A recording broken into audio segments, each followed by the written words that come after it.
Good morning students. कशा आहात तुम्ही? तर आज आपण मराठीचा चॅप्टर नंबर 10 बाबांचा पत्र हा करणार आहोत. हा लेसन तर सगळ्यांनी ओपन करा पेज नंबर 26. तर हा आहे बाबांचा पत्र. पत्र म्हणजे सगळ्यांना कळलं ना मुलांनो? पत्र म्हणजे काय? लेटर रायटिंग जण करतात ना, मी शिकवले आहे ना तुम्हाला हिंदीमध्ये. तर लेटर रायटिंगचा रूल कोणता पण लँग्वेज असो सेम असतात. इंग्लिश असो की मराठी असो की हिंदी असो, तर त्या सगळ्यांमध्ये रूल सेम आहे पत्र लिहायचा. हे पत्र दिलेलं आहे तुम्हाला. पत्रलेखन पण शिकायला आहे, यामुळे या पत्र दिलेलं आहे तुम्हाला. याचे रायटर बघा खाली दिलेले आहे एकनाथ आव्हाड. कॉर्नरमध्ये बघा एकनाथ आव्हाड यांनी हा बाबांचं पत्र हा पत्रद्वारे संदेश काही पाठवला आहे. बाबा आणि मुलगी, त्यांची मुलगी. जैसे हमारे पापा और बेटी दूर कहीं पढ़ते हैं तो पापा कैसे हमारे खोज खबर लेते हैं. जब फ़ोन नहीं हुआ करता था बच्चों, तो हम लेटर के द्वारा ही एक दूसरे से बात किया करते थे. आज तो फ़ोन है तो हम तुरंत फ़ोन लगा करके हाल समाचार ले लेते हैं.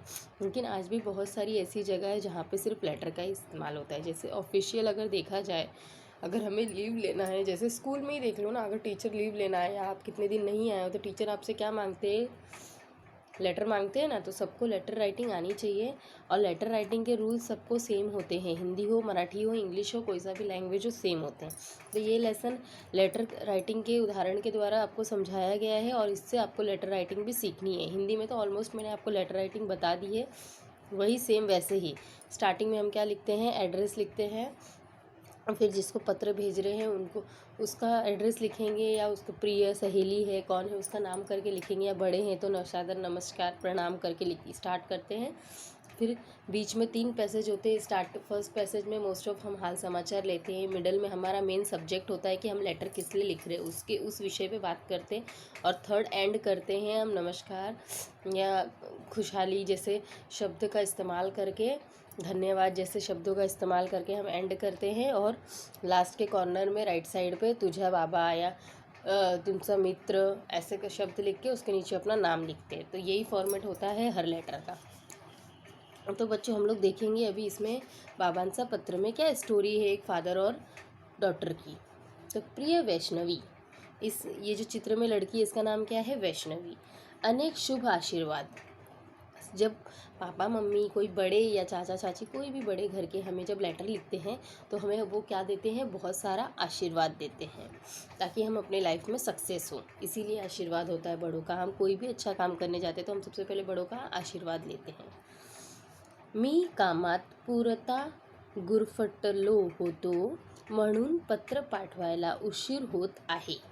उसके पापा कहते हैं मतलब मैं काम में बहुत ही बिज़ी था, बहुत ही घुस गया था काम में, इस वजह से मैं पत्र बहुत लेट लिख रहा हूँ. तुझ्या आईने मला दूरध्वनीवरून सांगितले की तुझ्या 6 माहीचा शमाईचा गणिताचा पेपर खूपच कठीण गेला म्हणून तू फार निराश झाली आहे.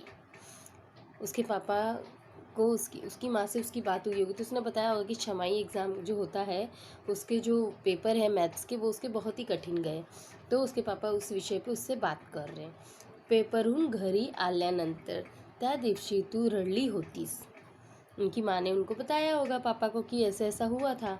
तो वही कह रहे हैं वो कि तुम पेपर देने के बाद घर में आके रोई थी क्या? रडली असती मतलब रोई थी क्या? रोई थी तुम. मला वाटला दूरध्वनीवरून तुझ्याशी बोलण्यापेक्षा तुला पत्र लिहून तुझ्याशी हितगुज करावा म्हणूनच तुझ्यासाठी हे पत्र लिहिले आहे. हितगुज करना मतलब आपल्या मनातील गोष्टी, मतलब अपने मन की बात को क्या करना? सांगने, मतलब अपने मन की बात को बोलना. उनके पापा ने क्या सोचा कि जिस दिन तुम्हारी माँ ने बताया कि तुम्हारे साथ ऐसा हुआ, मेरा मन किया दूरध्वनि यानी फ़ोन. दूरध्वनि किसे कहते हैं बच्चों? फ़ोन को.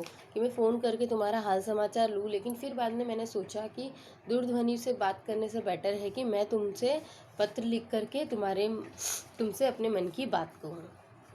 अगं वैष्णवी, अगं वैष्णवी। हम कहते हैं ना, बच्चे बड़े कैसे कहते हैं, अरे बच्चा, ऐसे करके प्यार से कहते हैं ना, वैसे मराठी में कहते हैं अगं वैष्णवी। गणिताचा पेपर कठीण गेला म्हणून गणितानंतर असलेल्या विषयांचे पेपर अवघडच जाणार असे होत नाही ना। उनके पापा उसे क्या समझा रहे हैं, ज़रूरी नहीं है बच्चा कि आपका अगर गणित का पेपर कठिन गया है, अवघड़ यानी कठिन गया है, तो इसका मतलब इसके आगे के पेपर भी कठिन जाएंगे। होता है ना कभी कभी लाइफ में, अभी आप ही को पूरी तैयारी कर रहे हैं और कोई पेपर कठिन गया, उसके आगे 3-4 पेपर और है अभी देने हैं आपको, तो आप नर्वस हो जाएंगे, बहुत टेंशन में हो जाएंगे, मेरा ये पेपर ख़राब गया, फिर आप आगे के पेपर भी आपके ख़राब जाएंगे ना, फिर आप स्टडी नहीं करोगे, वही सोचते बैठोगे। तो जो बीत गया उसे टाल कर आगे का सोचना चाहिए।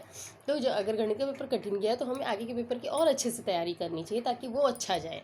तो ऐसा उसके पापा समझाने की कोशिश कर रहे हैं उसे। मग त्या गोष्टीचा विचार करत बसल्याने उरलेल्या पेपरावरही त्याचा विपरीत परिणाम होतो। सेम वही, अगर हम उसी के बारे में सोचते रहेंगे तो विपरीत यानी कि खराब ही परिणाम होगा बाकी के पेपर में। एखाद्या विषयात गुण कमी पडले तर याचा अर्थ आपण आयुष्यात अपयशी झालो असे नाही। क्या उसके पापा क्या समझा रहे हैं, अगर किसी में कम भी आ गया तो इसका मतलब ये नहीं है कि हम अपने आयुष में यानी अपने जीवन में हम कम हो गए, यानी अपयश यानी कि अनसक्सेस हो गए, ऐसा नहीं समझना चाहिए। तुला सांगतो गणिताशी तू मैत्री कर। अब उसके पापा सिखा रहे हैं कि कैसे वो विषय जो तुमको कठिन लगता है उसे हम कैसे अच्छा बना सकते हैं।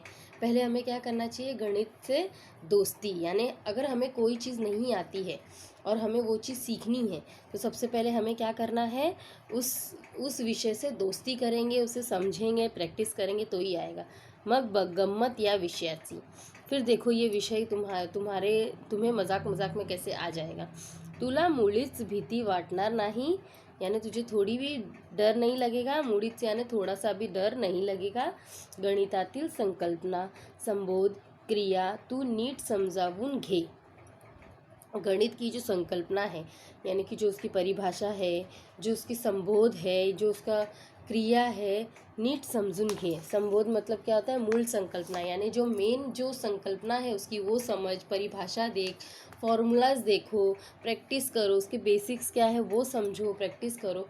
तो क्रिया यानी कि जो हम प्रैक्टिस करते हैं वो, ये सब देख लो, उसके बाद देखो तुम्हें कैसे अच्छे से आ जाएगा गणित। उदाहरणे सोडविण्याचा चांगला सराव कर, यानी कि उदाहरण एग्जाम्पल्स जो आते हैं वैसे सब सवाल को सॉल्व करो। हा विषय लवकरच तुझा लाडका होईल हे अगदीच नक्की। उसके पापा ने उसे समझाया कि ये विषय जब तुम इस तरीके से प्रैक्टिस करोगी तो ये विषय तुम्हारा सबसे फेवरेट बन जाएगा, ये पक्का है। बाड़ा, अब बच्चे हम पापा मम्मी हमें प्यार से बोलते हैं ना, बच्चे, बाबू, प्यार से, तो वैसे ही मराठी में बाड़ा बोलते हैं। बाळा, आणखीन एक तुला सांगतो, मैं और एक बात तुम्हें बताता हूँ, परीक्षेतील गुण किंवा श्रेणी महत्त्वाची आहे, पण त्यापेक्षा आपल्या आंतरिक गुणाची वाढ करणे हे अधिक महत्त्वाचे आहे। उसके पापा क्या समझा रहे हैं कि एग्ज़ाम में गुण यानी कि अच्छा ग्रेड लाना, अच्छे नंबर लाना अच्छा है, महत्वपूर्ण है, इम्पॉर्टेंट है, लेकिन उसके साथ साथ हमारे आंतरिक यानी हमारे अंदर के जो गुण हैं, अदर एक्टिविटीज़ है, उसे भी उतना ही इम्पोर्टेंस देना चाहिए और उसे भी बढ़ाना बहुत ज़रूरी है। क्योंकि आज के टाइम में बच्चों लोग एक्सपीरियंस ढूंढते हैं, सिर्फ क्वालिटी नहीं देखते हैं, सिर्फ डिग्री नहीं देखते, हमारे अंदर वो गुण होना चाहिए, वो चेक किया जाता है इंटरव्यूज़ में। तू गोष्टी छान सांगते, चित्र उत्तम काटतेस, अतः सुंदर नृत्य ही करतेस। पापा क्या सिखा रहे हैं, तुम बहुत अच्छा गाती हो, बहुत अच्छा ड्राइंग बनाती हो और गाने भी बहुत अच्छे गाती हो, हे सार शुरू ठेव, ये जो है तुम्हारे अंदर का गुण इसे भी शुरू रखो और साथ में पढ़ाई भी करो। तुझे आईने सांगितले की हल्ली तू यांकडे फारस लक्ष देत नाही, तुम्हारी माँ ने बताया कि मतलब यही डांस, संगीत, ये सब जो है इसमें तुम थोड़ा भी ध्यान नहीं देती। या कला आपले जीवन सुंदर करतात आणि आपल्या व्यक्तिमत्व फुलवतात, त्यामुळे प्रत्येकाना एखादे तरी कला जोपासली पाहिजे। जोपासली यानी हमें उसे लागू करना चाहिए अपने ऊपर, अगर उसे संभाल कर रखना चाहिए। अगर देखो बच्चों, ऐसा ज़रूरी है कि जो बच्चा पढ़ने में बहुत स्मार्ट होता है वो डांस बहुत अच्छा नहीं करता। देखो कोई कोई पढ़ने में बहुत अच्छा होता है और डांस के लाइन में वो आगे अपना फ्यूचर बना लेता है। कोई कोई पढ़ने में बहुत स्कॉलर होता है, संगीत के लाइन में अपना फ्यूचर बनाता है। तो पढ़ाई तो ज़रूरी है ही, क्योंकि अगर आप डांसर और सिंगर या चित्रकार भी अच्छे बनते हो तो आपको स्टडी आपकी अच्छी होनी चाहिए, आपकी डिग्री भी तो देखी जाएगी। तो स्टडी के साथ साथ आपके अंदर जो अंदर के अलग गुण हैं, डांस के हो, नृत्य के हो, ड्राइंग के हो, किसी भी फील्ड के हो, तो इसे भी साइड बाय साइड आपको ये अच्छा करना चाहिए ताकि आप इस फील्ड में भी कुछ अच्छा कर सको। और कहते हैं ना, पढ़ाई के साथ साथ आपके अंदर ये सब एक्टिविटीज़ भी होगी तो लोग खुश होंगे, अरे ये कितना स्मार्ट है ना, कि इसको पढ़ाई में तो है ही, बाकी चीज़ें भी कितना अच्छा करता है। तो ये चीज़ें भी होनी चाहिए। स्वतःमधील गुणाची वाढ करायला तुला अनेक संधी मिळतील। मतलब तुम्हारे अंदर के गुण को बढ़ाने के लिए तुम्हें अनेक मौके मिलेंगे, त्याचा तू पूरेपूर्ण उपयोग करून घे। इसका जब हमें मौका मिलता है अपने अंदर के गुणों का विकास करने का, तब हमें पूरा पूरा उपयोग करके उसे करना चाहिए। बाबांनी सांगितलेले एकूण त्याचप्रमाणे तू वागशील याची मला खात्री आहे। लास्ट में उसके पापा बोलते हैं, मैंने जो समझाया है ये तुम पढ़ के तुम मेरी बातों को बहुत ध्यान रखोगी, ये मुझे विश्वास है। दिवाळीच्या सुट्टी मी गावी येणार आहे, मग आपण खूप खूप मजा करू, किल्ली बांधू, कंदील तयार करू, गप्पा मारू आणि दिवाळीचा फळाही खाऊ।